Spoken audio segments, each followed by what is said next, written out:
ایک مرتبہ رسول اللہ صلی اللہ علیہ وسلم مسجد میں تشریف فرما تھے اور لوگ آپ صلی اللہ علیہ وسلم کے ارد گرد بیٹھے ہوئے تھے کہ 3 آدمی وہاں آئے۔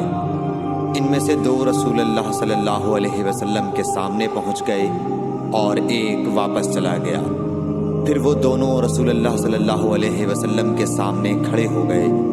اس کے بعد ان میں سے ایک نے جب مجلس میں ایک جگہ کچھ گنجائش دیکھی تو وہاں بیٹھ گیا، اور دوسرا اہل مجلس کے پیچھے بیٹھ گیا، اور تیسرا جو تھا وہ لوٹ گیا۔ تو جب رسول اللہ صلی اللہ علیہ وسلم اپنی گفتگو سے فارغ ہوئے تو صحابہ رضی اللہ عنہم سے فرمایا، کیا تمہیں 3 آدمیوں کے بارے میں نہ بتاؤں؟ تو سنو۔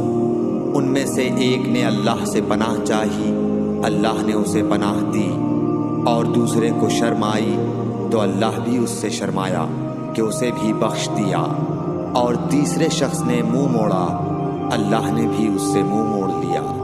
صحیح بخاری حدیث نمبر 66۔